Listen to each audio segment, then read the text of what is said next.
10월 11일 방송을 시작하겠습니다. 전 세계 모든 미디어와 매크로 환경이 불확실성을 가리키고 있습니다. 물가, 연준의 긴축, 전쟁, 경제 불확실성, 언제 경제가 자산시장이 무너져도 이상하지 않을 듯한 모든 공포가 뒤덮이고 있죠. 그러면서 매크로 환경적인 부분은 또한 다른 모습을 보이고 있습니다. 미디어는 연일 공포를 부르짖고 안전자산 쪽으로 이쪽으로 자금을 가라고 밀어치고 있는데 시장 가격과 지표와 환율과 매크로 환경들은 조금 다른 모습을 보이고 있네요. 오늘 이 부분을 입체적으로 한번 보시지요. 이스라엘 하마스 전쟁발 악재 우려가 확산하고 있다. 비트코인 기대에 물 건너갔나? 전쟁이 확산하고 있기 때문에 코인 시장 반등은 진짜 어려울 거야. 폭락이 나올 수가 있어. 헤지펀드 전설 폴 트주 선수, 미국 경제 최악의 상황이다. 언제 무너져도 이상하지가 않다. 금, 달러, 국채, 매력적인 투자 옵션이다. 이런 말이 많이 나오고 있죠? 안전자산으로 자금을 보내야 돼. 우크라이나전 잊혀진 전쟁델라 젤런스키, 연일 러시아 때리기. 우크라이나전과 우크라이나 전쟁이 아직 종식되지 않았습니다. 그 와중에 하나 추가적인 전쟁이 추가가 되었죠. 이거 이러다가 진짜 무너지는 거 아니야? 도대체 자산시장의 반등은 안 나오는 거 아니야? 이렇게 개인 투자자는 생각할 수가 있습니다. 그렇게 몰고 가는 거죠. 분위기를. 미국 장기고체 금리 상승에 힘 실리는 기준금리 동결 가능성. 그런데 장기국채가 상승했다 보니까 이제는 기준금리 동결 가능성이 힘이 실린다? 뭔가 어폐가 안 맞죠? 장기국채가 상승을 하면 기준금리도 따라 올라가야 되거든요. 근데 지금 얘가 올라가면서 실물경제가 박살날 수 있어. 그러니까 연준이 금리를 동결할 거야. 이렇게 기사를 제대로 쓰는 게 맞겠지요. 자, 그러면 조금만 더 볼게요. 애틀란타 연은 총재, 더 이상 금리 인상 불필요하다. 이전과는 다른 의미죠. 원달러 환율 1330원대 진입, 환율 10원 뚝 떨어지면서 원화가 강세를 보였답니다. 이상하죠? 이렇게 위험 자산이 도대체 위험 시그널은 안 나오고 오직 공포와 안전 시그널만 나오는데 원화가 강세를 보였다? 희한합니다. 자, 그럼 볼게요. 시장 매크로 지표들 하나씩 쭉 한번 살펴보겠습니다. 먼저 원달러 환율은 1339원, 즉 원화가 일부 강세였었습니다. 보이시죠? 원화가 차익 실현 물량이 나오면서 원화에 대한 강세, 즉 위험자산의 강세. 달러 인덱스는 105.55, 달러도 차익 실현 물량이 일부 나오면서 달러의 약세. 안전자산, 물론 달러를 안전자산을 보기에는 사실 큰 그림에서 이제 달러의 힘을 빼고 있기 때문에 여러분들은 누구보다 잘 알고 있을 겁니다. 스위프트 1.0 망을 부셔버리고 종이화폐를 부셔버리고 그동안의 기축통화였던 달러의 힘을 빼는 과정이 전 세계적으로 집행되고 있습니다. 지금 나오고 있는 모든 과정은 기존 두꺼비 집을 부셔버리고 새로운 집으로 이사해 나가는 과정입니다. 그런데 그 과정 중에서 달러가 약세, 아직까지 달러는 그래도 기축통화의 모습을 보이고 있기 때문에 달러가 안전자산 취급을 받고 있죠. 매크로 환경 쪽으로는 달러가 약세, 원화가 강세. 국제유가 85.97, 그렇게 많이 뛰지 않았어. 오히려 차익 실현 물량이 나오면서 살짝 요 흐름에 있습니다. 자, 그리고 해외 증시 또한 온통 빨간불이었어요. 간밤 미국 증시 나스닥 0.58, S&P 0.52, 다우가 0.4% 상승으로 끝났습니다. 아시아 증시 니케이 상해 항생 다 상승권이고요. 유럽 증시 또한 상승으로 마감을 하였죠. 자, 그러면 대한민국 증시 또한 당연히 상승권에 있습니다. 코스피가 2.25, 코스닥이 2.99, 큰 폭의 상승을 보이고 있죠. 희한합니다. 그렇기 때문에 모두가 노할 때, 미디어가 온통 공포를 부르짖을 때 그때 매집을 하세요. 용기를 내셔서 상승장을 확신하시면. 그러나 개인 투자자가 그런 부분들을 보기에는 쉽지가 않죠. 자, 1일짜리 미 국채 10년물의 흐름인데요. 조금 하락을 했죠. 1개월물을 보게 되면 차익 실현 물량이 조금 나왔습니다. 3개월을 봐도 차익 실현 물량이 조금 나왔고요. 1년치를 봐도 찔끔 떨어졌죠. 자, 그러면 시장 지표를 비교해 보면 환율이 찔끔 원화 강세, 차익 실현 물량이 나왔고, 달러도 찔끔 차익 실현 물량이 나오면서 달러 약세, 미 국채도 찔끔 떨어졌다. 고로 위험자산의 반등 시그널이 나왔습니다. 자, 그런데 코인 시장은 그다지 반응이 나오고 있지 않아요. 비트코인은 3,700만원 언저리이죠. 음봉이 나면서 이 가격대에 있습니다. 반응이 늦으면 얘도 위험자산을 따라갑니다. 주식과 코인 시장은 당분간 일관되게 시차를 두고 같은 방향으로, 주식이 먼저 앞서 나가면 코인이 멈췄다가 뒤따라 나가고, 코인이 앞서 나가면 주식시장이 따라 나가고, 원화가 따라 나가고 미국 국채금리가 떨어지고 유가가 떨어지고 이런 반등 국면들이 현재 입체적으로 움직일 가능성이 높습니다. 이더리움은 212만원. 그쵸? 얘도 박박. XRP도 668원. 그 부근대에서 음봉이 터지고 있죠? 그러나 큰 폭의 낙폭은 아니고 그 이 박스권에서 움직이고 있는 겁니다. 큰 변동폭이 없어요. 지금 가격대 600원, 700원, 1000원 중요하지 않다. 비트코인의 가격도 4천만원 부근에서 늘 왔다 갔다 한다. 3,500 사이에서. 이더리움도 200만원. 200만원에서 200대략 한 30, 40, 50 그 근방에서 왔다 갔다 하고 있다. 자, 그래서 한눈에 입체적인 흐름이 보이시죠? 코인 시장 또한 자산 시장에 대한 반등이 나오면 연준이 금리 동결 구간 동안에 이 그림을 보시면 한눈에 명확하게 나옵니다. 2004년, 5년, 6년도죠. 이때 2006년 6월 달에 연준이 기준금리를 동결합니다. 그리고 2007년, 6년 7월 달에 바닥을 찍고 8월 달부터 반등이 나오죠. 이게 월봉이기 때문에 엄청난 큰 흐름이에요. 자, 이 물량 소화하고 상승이 나옵니다. 다시 한번 박스권이죠. 그리고 다시 한번 상승 나오고 크게 차익 실현 물량이 나오고 아랫거리를 달고 월봉 기준이기 때문에 굉장히 큰 변동이에요. 그리고 물량을 소화하고 다시 한번 정고점을 돌파합니다. 그리고 2007년 10월 달에 금리 인하 시그널과 함께 전 세계적인 경제 리스크, 시스템 리스크, 미국발 금융위기가 터지게 되죠. 이와 마찬가지 흐름으로 보시면 한눈에 정리가 되지 않을까? 저는 그런 생각을 합니다. 자, 그러면 나스닥의 흐름을 좀 볼게요. 일봉의 흐름을 전반적으로 세계 증시의 흐름을 보시면 자, 보이시죠? 여기 바닥권에서 반등이 나오고 있어요. 아직 하락 추세, 여기 하락 추세를 돌파하지는 못했습니다. 보이시죠? 이게 거래량이 동반되면서 돌파가 나와야 돼. 하락 추세가 이 이동평균선과 함께 추세를 돌파해야 됩니다. 그동안에 상승 추세가 이어져 왔죠?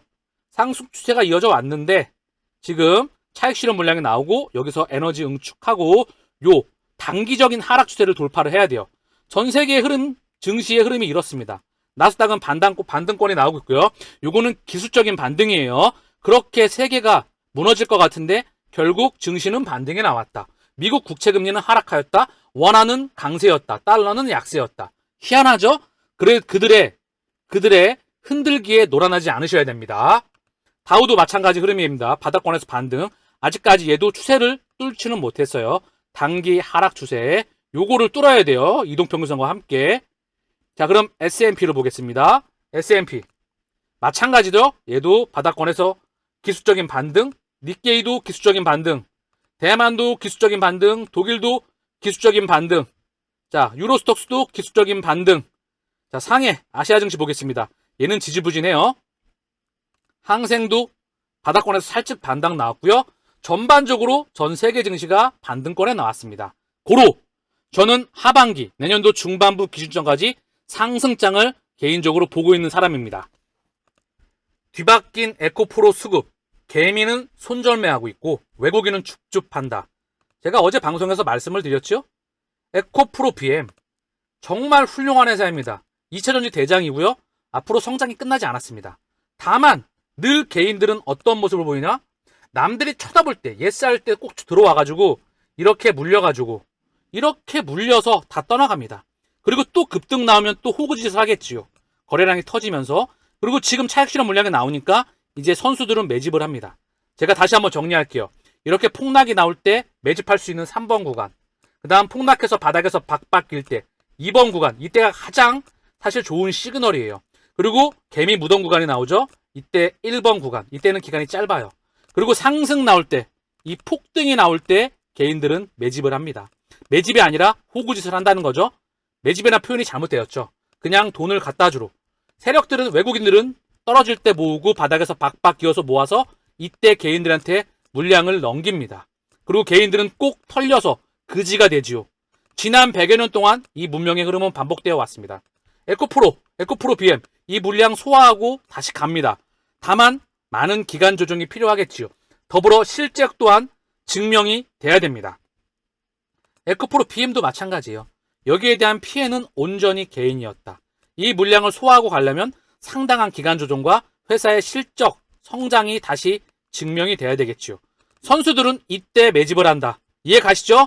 제 원칙 3번, 폭락할 때 3번, 바닥에서 박박길 때 2번, 일시적으로 폭락할 때 개미 모던 1번, 3번은 뭐죠? 여기 4번, 이 4번 구간, 이때는 일부 차익 실현 구간이다. 아시겠죠?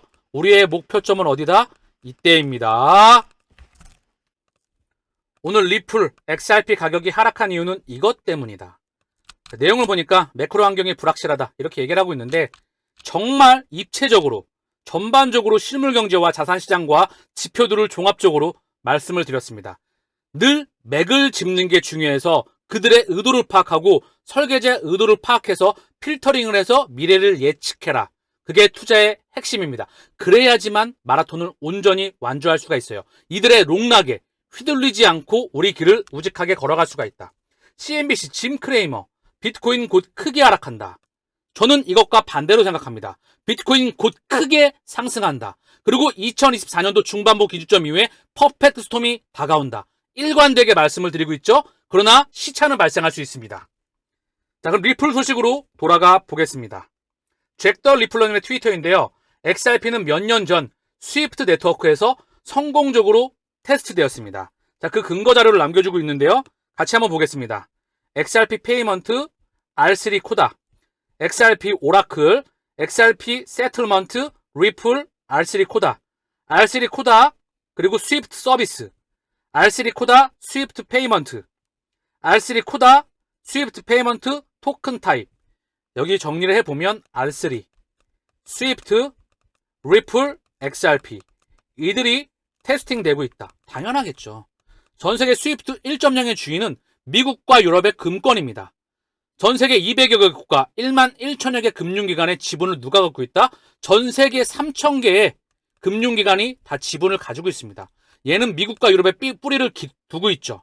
그럼 R3, 푸넬리티, CLS, 중국 중심의 CIPS, 미국 중심의 페드나우, 일본 은행가 협회, 전세계 최대의 미국, 유럽, 중국, 일본 그 망이 새롭게 연결된다. 이걸 누가 중심으로 깔아나간다? 리플렛을 기반으로 해서 확장해 나갑니다. 그래야지만 24시간 일주일 365일 가동하게 되죠. 그리고 그 전산망을 하나로 합치는 작업이 지금 이루어지고 있는 겁니다. 왜 월드 와이드 웹 컨소시엄에서 왜 리플과 함께 다음번 웹3의 작업, 가치의 인터넷, 정보가 오늘날 미친듯이 옮기는데 돈은 이동하지 못했습니다. 왜 돈이 지금의 정보처럼 인터넷처럼 움직일 수 있는 기반을 마련하고 있는지. 그게 바로 블록체인 혁명이고요. 그게 바로 4차 산업혁명입니다. 이 미래는 저는 픽스되어 있다 생각을 해요. 우리는 이것을 온전히 완주해야만 합니다. 에도파리나님의 트위터인데요. XRP는 금융 시스템을 지배할 궁극적인 유틸리티 코인인 최종 제품입니다. 불안하게도 99%의 사람들은 그것을 너무 늦게 깨닫습니다. 99%의 사람들은 오직 가격입니다. 가격이 폭등하게 되면 그거 진짜이다. 아, 쟤 돈 많아. 그러면 달라붙죠? 쟤 돈 없어져. 또 버리고 딴 데 가서 들러붙죠? 그리고 끊임없이 지가 피가 빨리고 지가 노예가 되다가 끝나는 그 생활. 쟤 이쁘네. 아버지 뭐 하시노? 마찬가지입니다. 내재가치, 그 내면을 볼 수 있는 힘을 기르시길 바랍니다. 그러면 지금 쳐다도 보지 않을 때, 비트코인이 정말 바닥에서 박박 기었을 때, 1달러였을 때, 10달러였을 때 매집을 했었다면 우리 인생은 끝이 났겠지요. 그 다음 타자의 다음번 문명의 넥스트 비트코인, 다음번 세계의 통화 시스템을 송두리째 바뀔 수 있는 것은 뭐다? XRP이다. 브렛 휠림의 트위터인데요. 실제 사람들만이 XRP의 깊이와 강점을 알고 있습니다. 잠자는 거인. 여러분들은 이제 제 방송을 꾸준히 보셨던 분들은 그 값어치를 확실히 인지하셨을 거라 생각을 합니다. 만약에 아직까지도 눈과 귀가 안 트였다면 제 지난 방송들을 꼭 다 보시길 바랍니다. 1년이 걸리시더라도 여러분들의 눈과 귀를 틔워댈 거라 저는 확신합니다. 피가 살이 되고. 비트코인과 XRP, 그 값어치는 마지막에 XRP가 대장이라는 걸 여러분들은 알 수밖에 없을 거예요. 비트코인, 구닥다리 비트코인, 라이트닝 네트워크 갖고 현재 스위프트 2.0을 구현할 수 있을까요? 절대 구현할 수가 없죠. 비트코인과 이더리움, 프라이빗 블록체인, 퍼블릭 블록체인 다 공존해 나가면서 세상의 문명을 바꿔 나갑니다. 그 흐름, 1차, 2차, 3차, 4차 산업혁명을 인지해야 되고요. 주식과 코인과 지표와 모든 흐름들의 방향을 이쪽으로 가리키고 있기 때문에 여러분들은 충분히 부자가 될 수 있는 그 티켓을 들고 있다. 제 개인적으로 확신합니다. 자, 오늘 방송을 마치면서 전 세계 XRP 보유자의 비중입니다. 자, 5%가 1850개, 3%가 2만 1000개, 1%가 6만 9000개, 0.2%가 25만 개입니다. 고작 전 세계 XRP 보유자 중에서 5% 안에 들어가는 사람이 1800개면 5% 안에 들어가더라. 이거 수치에 대한 변동은 좀 있습니다. 그러나 중요한 건 10,000개 정도면 누구나 열심히 노력한다면 이 정도는 할 수 있지 않을까 그런 생각을 해봅니다. 고로 정리를 하면 XRP는 얼마나 많은 시간 오래 보유하고 갈 수 있느냐, 가격에 휘둘리지 않고 결국 이 마라톤을 완주할 수 있느냐에 따라서 인생이 송두리째 뒤바뀔 수 있다고 생각을 합니다. 지금처럼 시장이 불확실성에 있을 때, 누구도 쳐다보지 않을 때, 내재 가치가 미친 듯이 확장해 나갈 때, 다음 문명의 중심에 있는데 가격은 쌓였을 때, 왜? 소송과 미디어를 통해서 리또송이라는 말을 끊임없이 양산을 해나가면서 그들의 혈관망과 건설망은 미친 듯이 확장해 나가고 있으니까. 우리의 미래는 정해져 있다. 더불어 가상자산의 미래도 정해져 있다. 스위프트 2.0의 미래도 정해져 있다. 통화혁명이 송두리째 바뀌는 것도 정해져 있습니다. 5만원짜리, 100달러짜리, 10만원짜리, 유로, 앤 파운드 이게 다 끝나고 결국 CBDC와 가상자산과 스테이블 코인의 세상이 열리게 됩니다. 우리는 그 다가오는 문명을 가상자산을 투자함으로 인해서 XRP를 투자함으로 인해서 그 문명을 준비할 수가 있겠죠. 미래를 정확히 읽었기 때문에 우리가 부자가 되는 것은 당연합니다.